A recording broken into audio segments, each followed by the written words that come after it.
जालिम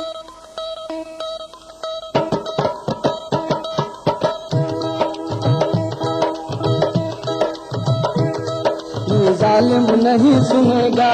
उत्पीड़ित जन को तुमने सिखाया क्रांति का गान, शोषित और कमजोरों को तुमने दिया एक नया निशान। तुम भारत की नवयुग आशा, शिवदास घोष तुम हो महान। हम भारत के क्रांति प्यासे दे रहे तुम्हें लाल सलाम। सर्वहरा उत्पीड़ित जन को तुमने सिखाया क्रांति का गान, शोषित और कमजोरों को तुमने दिया एक नया निशान। तुम भारत की नवयुग आशा, शिवदास घोष तुम हो महान। हम भारत के क्रांति प्यासे दे रहे तुम्हें लाल सलाम। आज भारत में चारों ओर एक नई जागृति, नया प्राण। आज भारत में चारों ओर एक नई जागृति, नया प्राण। जाग उठा मध्यम वर्ग, सर्वहरा मजदूर किसान। जाग उठा मध्यम वर्ग, सर्वहरा मजदूर किसान। तुम्हारी दिखाई राहों पर मन में लेकर दृढ़ विचार, शोषणहीन समाज बनाने का करते हैं प्रयास।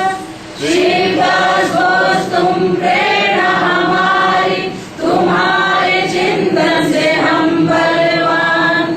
हम भारत के क्रांति प्यासे दे रहे तुम्हें लाल सलाम। सर्वहरा उत्पीड़ित जन को तुमने सिखाया क्रांति का गान, शोषित और कमजोरों को तुमने दिया एक नया निशान। तुम भारत की नवयुग आशा, शिवदास घोष तुम हो महान। हम भारत के क्रांति प्यासे दे रहे तुम्हें लाल सलाम। कॉमरेड शिवदास घोष का 36वां स्मरण दिवस हम मना रहे हैं, बनाए रखने की कोशिश करेंगे।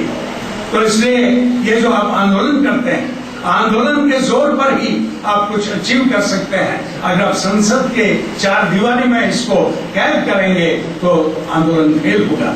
आज आप देख रहे हैं इस आंदोलन का क्या परिणति हुई है। ये आंदोलन जनता में एक निराशा पैदा कर दिया है। इसलिए साथियों, मैं एक बार फिर कॉमरेड घोष की जो हमारी सीख है, जो उन्होंने सीख दी कि एक आंदोलन जो एक उच्च नीति नैतिकता पर आधारित आंदोलन नहीं होगा, जो संसदीय राजनीति के दायरे में बंधा हुआ आंदोलन नहीं होगा, जो जनता पर आधारित आंदोलन होगा, जिसमें जनता संगठित रूप से जिस आंदोलन में शरीक होगी, जो आंदोलन जनता गठित करेगी, वही आंदोलन सफल होगा। वही आंदोलन जो जनता पीपल्स कमिटीज बनाते हुए, जन समितियां बनाते हुए जनता को संगठित करेंगी और सही मायने में जो जनता को उनकी राजनीतिक ताकत देगी, एक विकल्प ताकत देगी जो इस व्यवस्था को भी उखाड़ फेंकने में सक्षम होगा। इस तरह का हमें आंदोलन रचित करना पड़ेगा और इसलिए ज्यादा से ज्यादा जरूरत पड़ा है साथियों कि हम कॉमरेड घोष के आंदोलन के बारे में, चरित्र बनाने के आंदोलन में, व्यक्तिवाद के खिलाफ जो उन्होंने सोच दिया है, व्यक्तिवाद के खिलाफ जो उनके विचार है, जो उनकी शिक्षा है, किस तरह से जो है हमारे समाज में जो इंडिविजुअलिज्म ज्यादा जड़ें फैला रहा है और हर आंदोलन में अपॉर्चुनिज्म को पैदा कर रहा है, जो उसमें मतलब समझौता परस्त रुझान पैदा करता है, उन शिक्षाओं को ग्रहण करने की जरूरत है। मैं ज्यादा न बोलते हुए मैं आपसे यह अपील करता हूं कि आप इस आंदोलन की जरूरत को समझते हुए इसको मजबूत करने के खातिर हमारे पार्टी के जो महामंत्री, जो दिवंगत महामंत्री हैं कॉमरेड शिवदास घोष, उनकी शिक्षाओं से लैस हों, संगठन को मजबूत बनाइए और आगे बढ़िए।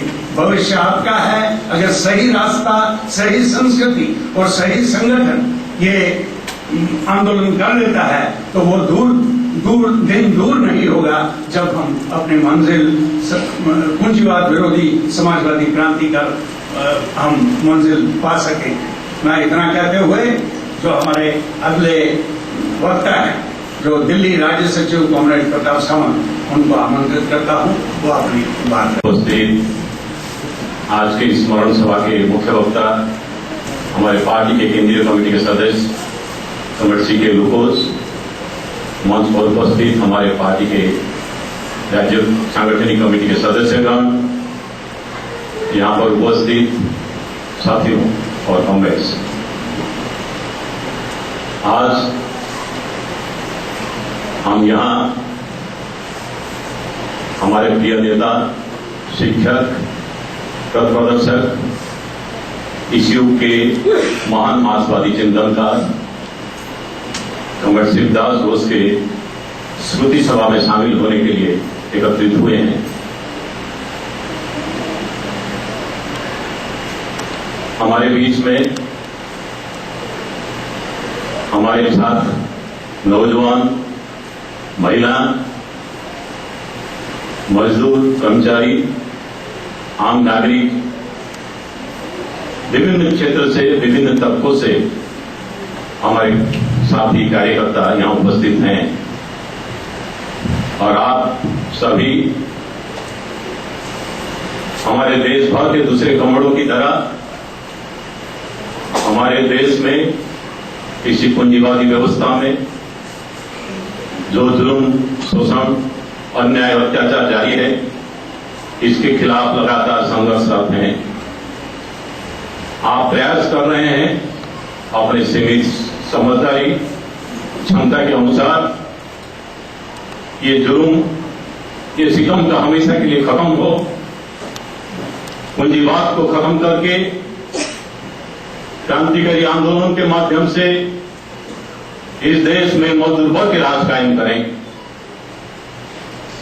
समाज में क्रांतिकारी परिवर्तन लाने के लिए आप प्रयासरत हैं। हम सभी जो इस आंदोलन को आगे बढ़ा रहे हैं, हम सभी के लिए कॉमरेड शिवदास घोष की स्मृति दिवस बहुत ही महत्व रखता है। आज के दिन हम अपने आप को जांच करते हैं, आत्मनिरीक्षण करते हैं कि जो संघर्ष ब्रिटेन, फ्रांस, जापान, जर्मनी, सभी देशों, सभी साम्राज्यवादी देशों में, हमारे देश समेत, भारत समेत गहरा से गहरा आर्थिक संकट में पूंजीवाद अभी जूझ रहा है। पूंजीवाद साम्राज्यवाद, अमेरिका के बड़े बड़े कंपनियां सब दिवालिया हो गए। सबसे बड़ी मोटर कंपनी जनरल मोटर्स, वो दिवालिया हो गए। सैकड़ों उनका बैंक, LIC, न इंश्योरेंस कंपनियां दिवालिया हो रहे हैं। हम ये सब हालत देख रहे हैं। ये जो एक तरफ पूरे पूंजीपति वर्ग के गहरा संकट में है, अपने को जिंदा रखना हमको मुश्किल हो रहा है, लेकिन उसी का हालत हम देख रहे हैं हमारे देश की जनता के ऊपर किस तरीके से आ रहा है, पूरा दुनिया भर की जनता के ऊपर। आज पूरे दुनिया में आधी आबादी के पास खाने के लिए 2 वक्त की जुगाड़ नहीं हो पाता है। हमारा देश भी हालत वही है। ये सब पूंजीवाद का देश है। हमारे देश के 50% बच्चे अनाहार, भूखमरी के शिकार हैं, कुपोषण के शिकार है। ये सरकारी रिपोर्ट है। इस देश के 50% बच्चे, आधे बच्चे जो 2 वक्त की खाना जिनको नहीं मिल पा रहा है, ये आजादी के 65 साल बाद आते ही इलाज नहीं मिल पा रहा है, अनपढ़ रहे हैं। और पूंजीवाद को बचाने के नाम पर ये क्या कर रहे हैं? जितने बार आप देख रहे हैं नए सख्त कानून उठाना होगा, सख्त कदम उठाना होगा, चाहे वित्त मंत्री कहे, प्रधानमंत्री कहे, तो आप समझ लीजिए कुछ छटनी होंगे, कुछ नौकरी से निकाले जाएंगे, कुछ जन सुविधाओं को हटाए जाएंगे, तेल रसोई गैस की कीमत बढ़ेंगे। यही सब कदम है पूंजीवाद को बचाने के लिए। आज ये स्थिति हम देख रहे हैं। आम जनता के ऊपर एक के बाद एक बोझ लादा जा रहा है और पूंजीवाद को बचाने के नाम पर कोशिश हो रही है, लेकिन फिर भी पूंजीवाद बीमार है, इलाज नहीं हो पा रहा है।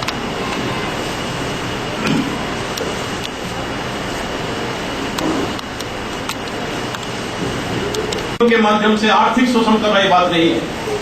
किस तरीके से हमारे देश के नौजवानों के, आम जनता के नीति नैतिकता मूल्यबोध को भी खत्म कर रहा है। जिस तरीके से सांस्कृतिक एक माहौल बनाया जा रहा है, टेलीविजन, फिल्म, ये सब माध्यम से हमारे देश की आम नागरिकों की, विशेष तौर पर छात्र नौजवानों को रिसर्च हो गया है। इस तरीके से इवन शिक्षा व्यवस्था के माध्यम से एक सेक्स एजुकेशन लागू किया, इसको यहां बयान करना मुश्किल है। एजुकेशन, साइंस, आर्ट्स, लिटरेचर सब कहां गए? प्रेमचंद के साहित्य को कोर्स से हटा रहे हैं, लेकिन सेक्स एजुकेशन लागू है। सेक्स एजुकेशन जो अमेरिका में 20 साल पहले लागू हुआ है, फ्रांस में 20 साल पहले लागू हुए हैं। अब पता लगाइए क्या हालत है। स्कूल में एक नर्सिंग सिस्टम लागू करना पड़ता है, एक नर्स को अपॉइंट करना पड़ता है बच्चों को संभालने के लिए। वहां किस तरीके से बच्चों का चरित्र में एक लगातार गिरावट आया इस सिस्टम को लागू कर, सेक्स एजुकेशन लागू करके, तो उसका नतीजा हमारे सामने है। लेकिन सरकार फिर भी उसको लागू किए। क्यों? क्योंकि चाहते हैं, वो जानते हैं, जो कमरेड शिवदास बोस एक दिन बोले थे, एक देश भूखा नंगा रहकर भी उठकर खड़ा हो सकता है अगर उस देश के जनता में नीति नैतिकता मूल्य को जिंदा रहे। इस देश के शासक वर्ग को जानते हैं कि हम जो नीति अपना रहे हैं, अगर इस देश के नौजवानों में, छात्रों में, आम नागरिकों में नीति नैतिकता मूल्यबोध जिंदा रहे, ये उसको बर्दाश्त नहीं करेंगे, इसके खिलाफ लड़ेंगे। इसलिए इस देश के नैतिक रीढ़ को ही खत्म करो। इसलिए ऐसे नीतियों को ला रहे हैं जो शिक्षा के माध्यम से। आप अगर फिल्म नहीं देखेंगे, बच्चों को टीवी के सामने नहीं बैठाओ कि आप बर्बाद हो जाओगे। कॉलेज तो भेजेंगे, स्कूल तो भेजेंगे, स्कूल में जाके सीख आएंगे जो बर्बाद हो गए। आप क्या करेंगे? इस तरीके से पूंजीवादी षड्यंत्र से जहां हमारे चौतरफा का हमला हमारे देश, हमारी जनता के ऊपर हो रहा है, आर्थिक रूप में, सामाजिक रूप में, सांस्कृतिक रूप में, हर तरह का एक शोषण ये जारी है। एक समय गरीबी भूखमरी हम देखे थे, बहुत पहले से ये है, ये आज नई बात नहीं है, आजादी के बाद से गरीबी है, भूखमरी है। लेकिन आज जो गरीबी देख रहे हैं, आंखों के सामने हम देख रहे हैं, लोग तड़पते हुए भूख से।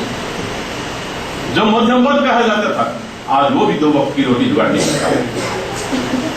एक समय दिल्ली में कोई अगर लड़का गांव से आ गया, वो जानता है 1 हफ्ता घूमूंगा, कुछ ना कुछ काम मिल जाएगा। लेकिन आज मुश्किल है। जो परमानेंट नौकरी में है, वो भी किसी भी टाइम नौकरी जा सकता है। आज ये हाल है। और जो नौकरी में 4000 रुपया, 5000 रुपया में आज काम करते हैं, हमारे कितने साथी यहां मौजूद हैं। और जहां दिल्ली में मेट्रो का किराया कितना, बस का किराया कितना, और मजदूरों को रहना पड़ता है 20 किलोमीटर दूर, सेंट्रल एरिया में रहते नहीं। किस तरीके से वो जिंदगी बिता रहे हैं, ये खुद वही जानते हैं। अगर उनको हिसाब करके बताने के लिए कहा जाए, बता नहीं पाएंगे कि आज के समय में 3-4 परिवार लोगों की परिवार को लेके आप 5000 में, 4000 में, 3000 में कैसे दिन बिता रहे। जो रोजगार कर रहे हैं उनका हालत यही है। ये हमारे देश में सिर्फ नहीं, पूरी दुनिया भर में पूंजीवाद ऐसी स्थिति पैदा किया है, ये हम देख रहे हैं। और इसके साथ साथ ये भी हम देख रहे हैं पूरी दुनिया भर इसके खिलाफ एक जबरदस्त लीड है। इवन अमेरिका, जहां एक प्रदर्शन करना मुश्किल होता था, कई महीनों से वहां चल रहा है occupied wall street. Wall street जहां उनका आर्थिक गतिविधियों का केंद्र है, लाखों लोगों का भीड़ है, लाखों लोगों का प्रदर्शन है। ऑक्यूपाई वॉल स्ट्रीट बैनर लेके चल रहे हैं, पूंजीवाद ही सारे संकट का जड़ है, खत्म करो इसके, पूंजीवाद का नाश हो। ये नारा लेके चलते हैं। फ्रांस में 300 किलोमीटर तक जाम, पूरे फ्रांस में जाम हो गया, मजदूरों, छात्र, नौजवान हड़ताल। पिछले दिनों ये देखा। ब्रिटेन का सबसे बड़ा जुलूस कुछ महीना पहले लंदन में जो जुलूस हुआ, वो कहते हैं इतिहास में सबसे बड़े गैदरिंग में हुआ है प्रदर्शन। जो साम्राज्यवादियों के गढ़ माना जाता है, आज वहां भी जनता इस तरीके से सड़कों पर उतर रहा है। सिर्फ ये यूरोप, अमेरिका में नहीं कह रहा हूं, दुनिया के ज्यादातर देशों, लगभग सभी देशों में आज विक्षोभ का ज्वार उठ रहा है। कई देशों में सत्ता में परिवर्तन हुआ, इजिप्ट में कई देशों में आपने देखा है। लड़ते हुए जनता ने मजबूर किया सत्ताधारी जो सत्ता में जो है उनको गद्दी छोड़ने के लिए। यह हालत सुधरता है, यही स्थिति है। लेकिन इसमें हुआ क्या? जो था वही है। अगर बारीकी से हम इसको देखें, चाहे वो इजिप्ट में हो, कहीं भी देश में, जहां सत्ता में परिवर्तन भी हुआ है, जहां आंदोलन भी जोरदार हो रहा है, एक अगर सरकार से कोई हट गया, सत्ता से हट गया, दूसरा आ गया, लेकिन जो नीति है, जो शोषण है, जो जुल्म है, वही जाएगा। अगर पूरे दुनिया भर की स्थिति को हम देखें और साथ साथ हमारे देश में पिछले दिनों अन्ना हजारे का जो आंदोलन हुआ, वो भी कम बड़ी आंदोलन नहीं हुई। लाखों लोग उसमें शामिल हुए। एक उम्मीद था कि लाखों लोग क्यों आए, क्योंकि वो देख रहे थे जो शोषण जुल्म यहां हो रहा है, जिस तरीके से बेरोजगारी बढ़ रही है, गरीबी बढ़ रही है, महंगाई बढ़ रही है, इसका विरोध होनी चाहिए। वो सिर्फ भ्रष्टाचार की नारा उठाई, लेकिन लोग जुड़े। आप देखे होंगे जो जुलूस चला, जुलूस में महंगाई के खिलाफ भी नारा लगाए, लोग बेरोजगारी के खिलाफ भी लगाए। जो जगह जगह पर जुलूस में खाली भ्रष्टाचार तक सीमित नहीं रहा, लोगों के अंदर एक गुस्सा था। अन्ना हजारे को अरेस्ट कर लिए, बोले हम प्रदर्शन करने नहीं देंगे। तिहाड़ जेल में लाखों का जुलूस, तिहाड़ जेल में लाखों लोग पहुंचे। सिर्फ दिल्ली में नहीं, पूरे देश भर में लाखों लोगों का जगह जगह पर प्रदर्शन। कोई संगठित आंदोलन नहीं था नहीं। इतने लोग क्यों आए? क्योंकि लोगों के अंदर एक विक्षोभ। हमारे देश में भी जनता किस तरीके से आंदोलन के लिए मानसिक रूप में तैयार है, ये उससे साबित होता है। अन्ना हजारे के साथ सिर्फ यही है, प्रेस साथ दी, जनता के सामने वो आ गए कि ये एक ईमानदार नेता है, लड़ने के लिए तैयार है, जान देने के लिए तैयार है। पूरे देश की जनता उसके साथ इससे तो यही साबित होता है, इस देश में अगर जनता के सामने हम ऐसी स्थिति पैदा कर सके, लगन के साथ, पूरे मुस्तैदी के साथ इस रास्ते में आगे बढ़े। तो महर्षि दास घोष जब एक छात्रों के सामने एक भाषण में बोले थे, याद रखें हम सभी मरणशील हैं, लेकिन अगर मरना ही है, अपने को जलील करके मत मरो, कुत्ते बिल्ली की तरह मत मरो। अगर मरना ही है, इज्जत के साथ, मर्यादा के साथ मरो। और इज्जत के साथ, मर्यादा के साथ जीने का और मरने का एक ही रास्ता है, क्रांतिकारी आंदोलन के साथ जुड़ते हुए, क्रांतिकारी आंदोलन को मजबूत करते हुए, लड़ते हुए मरो। वही एक रास्ता है जो हमारे लिए इज्जत और मर्यादा की रास्ता है। इसी बात के साथ मेरे बात को खत्म कर रहा हूं। इनकलाब जिंदाबाद, एसोसिएशन जिंदाबाद, सरबराह के मान